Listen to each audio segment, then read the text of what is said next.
conversation, he said that Tim Walz said that he was friends with school shooters twice. And I said that was probably only the third or fourth dumbest comment Tim Walz made that night. Wow, he was so nice during the debate.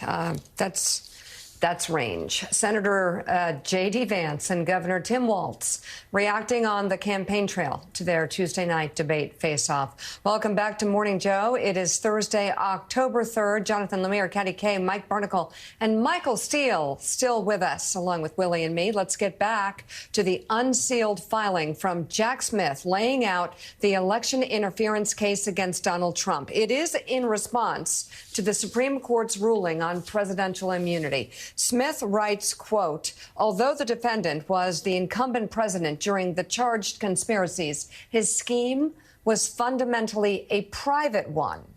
Working with a team of private co-conspirators, the defendant acted as a candidate when he pursued multiple criminal means to disrupt, through fraud and deceit, the government function by which votes are collected and counted, a function in which the defendant, as president, had no official role, Smith continues. And when all else had failed on January 6, 2021, the former president directed an angry crowd of supporters to the United States Capitol to obstruct the congressional certification. Smith also writes that forensic evidence from the defendant's iPhone and observations by witnesses testifying about unofficial acts establishes that Trump was on Twitter and watching television in the Oval Office during the riot at the Capitol. The filing also reveals some new details, including a conversation between Trump and his family members after the election, which was overheard by a White House staffer. The former president reportedly told them, quote, it doesn't matter if you won or lost the election. You still have to fight like hell. Let's bring in former U.S. Attorney and MSNBC contributor Barbara McQuade and NBC News legal analyst and former federal prosecutor Andrew Weissmann. Andrew, we'll start with you. What stood out here in this filing, and what do you make of it? Is it a solid case to make? You know, even with, as you noted, the Supreme Court requiring Jack Smith to truncate his proof to only use witnesses who are private witnesses or people in public office but acting in a private capacity as a candidate, even with that limitation that you can't use any evidence from people who are acting in an official capacity at the White House or elsewhere. This is sort of body blow after body blow with really shocking evidence. I am old enough to remember Watergate, which was a scandal about cheating and trying to find out what it is that your opponent knew through illegal means and covering that up. This is so much worse. It lays out an effort to undermine and thwart the votes of millions and millions of people just to stay in office. And the evidence is coming from Donald Trump's own people, his own lawyers, his own campaign staff, and most notably, his own vice president, who had every incentive to want to win that election, but decided to act out of principle and follow the rule of law. So this is a read that is so graphic, so devastating, and so dispiriting that this is where the country is when these allegations are the kind of thing that the normal laws of gravity would have people understanding that this person should never be in office again, based on this really detailed exegesis of the facts around what Donald Trump did. Barbara, there are some new details in here, some new quotes, as Andrew suggests. Many of them seem to be coming from recognizable voices like Vice President Mike Pence, a suggestion that Steve Bannon is one of the people in here, that Rudy Giuliani, perhaps not that there's testimony from them, but that they are quoted as making some comments around January 6th and the lead up to that day. I'm curious what stood out to you here. And also, is there something new? I mean, we know we had an entire long session and hearing and report from the January 6th committee that laid this out chapter and verse. We know that a lot of the testimony did, in fact, come from Republicans, the people closest to Donald Trump, who couldn't believe what they were seeing on January 6th and had to tell someone about it and testify. What do you see in this report, and do you think it makes a convincing case to Judge Chutkan? Yes, I think what stands out is the strength of the corroborating evidence. We know this story essentially from what we heard before the January 6th Congressional Committee. But prosecutors have tools different from what Congress has, additional tools, grand jury subpoenas, search warrants, and from those things, they can get verbatim testimony of people who may have declined to go before the Congressional Committee. And with those search warrants, they could get the content of text messages and email messages and even voicemail messages, the verbatim transcripts of which show up in this filing. And so from some of those things, we know that there were people on the inside telling Donald Trump, this is BS. Another Michigan official saying, this is effing nuts. And yet Donald Trump continues to proceed with this.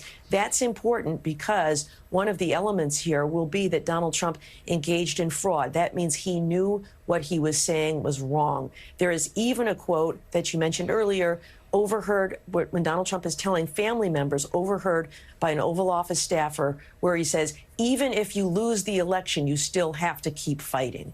I think those kinds of details will help this case withstand cross-examination at trial and perhaps the skepticism of 12 jurors who have to be convinced beyond a reasonable doubt that this defendant is guilty.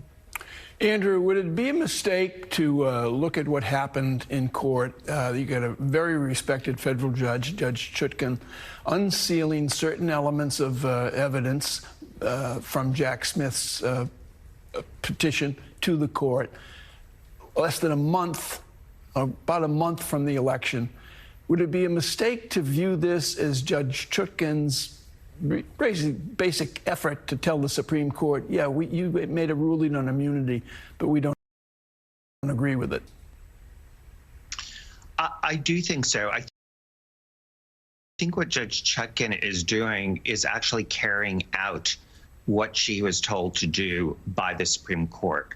So the Supreme Court ruled that official act evidence cannot be used unless you sort of overcome the very strong presumption of it being immune, and told her to basically hear from the parties and, if necessary, have a factual hearing that decides whether there is sort of there's personal conduct, that is, as a candidate, and whether there's sufficient evidence to go forward. So that was the mandate from the Supreme Court. Whether she likes it or not, she actually wrote a decision that got overruled. I mean, she said that shouldn't be the law, but the Supreme Court governs. So she is carrying out what they said to do. And this is the first of the filings. She will now hear from Donald Trump as to why Jack Smith is wrong legally or even factually, and then she will make a decision. But this was step one in carrying out exactly what the Supreme Court said to do. And that happens a lot when a district court rules one way, but then there are appellate courts that decide, you know, whether they're right or wrong. And so here she is just simply carrying it out, hearing from Jack Smith. And as you've noted, this is a filing that really puts meat on the bones for the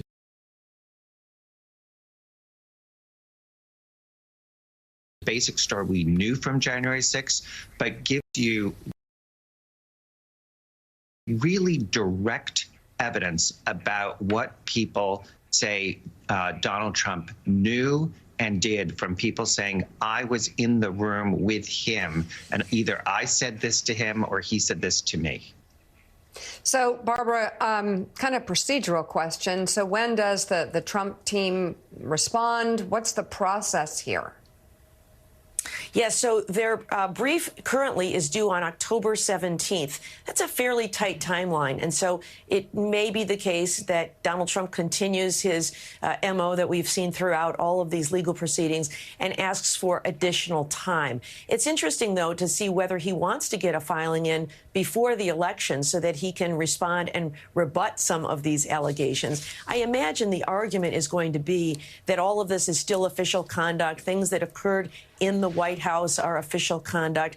Conversations with Mike Pence are official conduct. And therefore, none of this should be part of the trial because it's protected by immunity. Of course, the position that Jack Smith has taken is that they are rebutting that presumption. And so they have an obligation, as directed by the Supreme Court, to lay out all of this in front. So we could see an extension, maybe even past the election, if the government doesn't object or if Judge Chutkan allows additional time. Frankly, I could imagine a scenario where Donald Trump does get additional time simply because this is a 165-page filing with incredibly detailed allegations in it.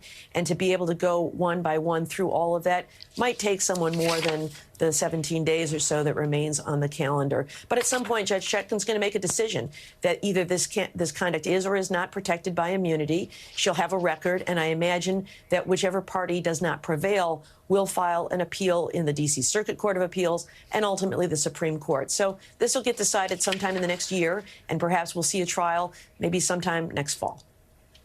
All right. Former U.S. Attorney and MSNBC contributor Barbara McQuade and NBC News legal analyst and former federal prosecutor Andrew Weissmann. Thank you both very much for your analysis this morning. Michael Steele, when you read this 165-page document, and it just brings back memories of those days, and you just wonder, like, you wonder how anybody could support this person for anything. They'd be fired from any company. You wouldn't let your children act this way, on and on and on. And yet it's so hard to move Republicans. It's so difficult to even those who might secretly be frustrated with they just don't seem to have the permission structure to make a move on him. A convicted felon, mind you. Yeah. And in that trial, sex with a porn star paying her off. Liable for sexual abuse, liable for defamation of a woman. Let's just go to the recent past. He just said he would deport legal migrants. Legal immigrants. And within the past, legal. And in the past week, he said to solve, I think it was crime. His solution for crime was a day of violence, just an hour of massive violence. Purge. I mean, so Liz Cheney stepping out for Kamala Harris, helpful? Moving the meter, does that provide a permission structure? I don't think it does. Who would? Are there any? Where is the framework for permission structure for Republicans who know all of this is wrong, who know this man shouldn't be given the keys to the White House? So there are three classes of Republicans right now. You've got MAGA. Okay, set that aside because that's just cray-cray. Okay, I got that. Then you've got, you know where that is. You know where it's going to go. That's 38 to 40% of the hardcore base. Then you've got Republicans like me are like, hell no, not doing stupid, not playing, not even going to pretend. We're doing everything to defeat this. Then you've got those Republicans who are caught between policy and power. And so they're making calculations around this idea that, we get the power back, then we can do the policy. Or, I've been a Republican. I just can't agree to, the silly stuff that Democrats want, all the spending and all the social stuff and all the policy-oriented things that Democrats, argue for. The